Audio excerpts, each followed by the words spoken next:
Une journée de l'AES portée par le Mali et le Burkina à Bakou en Azerbaïdjan, organisée en marge de la COP 29, elle vise la promotion des valeurs de solidarité et de fraternité et surtout à faire connaître la Confédération au monde.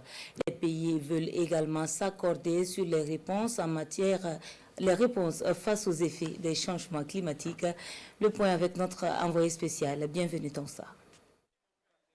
Main dans la main pour toujours, l'expression trouve son sens pour les parties de la Confédération des États du Sahel, Niger, Mali et Burkina Faso, ici à Bakou, en Azerbaïdjan.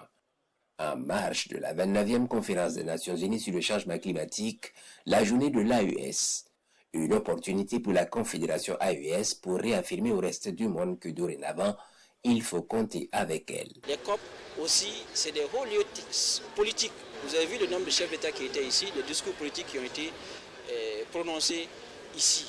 Donc il y a de bons temps pour nous aussi, membres de la Confédération des États du Sahel, de faire connaître nos positions politiques, d'affirmer ou de réaffirmer les positions des chefs d'État qui nous ont instruits partout où nous sommes dans le monde en mission de faire connaître l'AES, de faire rehausser haut les flambeaux, les drapeaux de l'AES.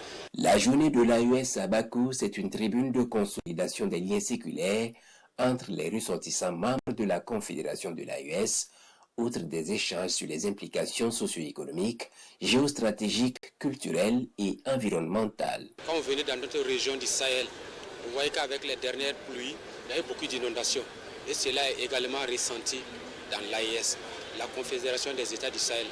Donc il était de bon ton qu'en marge de cette COP, nous puissions marquer une journée AES pour partager ce que nous avons en commun.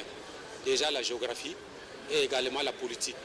Parce que leurs excellences, nos chefs d'État, ont instruit pour que la Confédération voie le jour et cela doit se décliner sur le plan technique. En lien avec l'environnement, les échanges porteront entre autres sur la sécurité climatique et le rôle des institutions de la société civile et de la jeunesse de l'espace AES en faveur de la résilience climatique.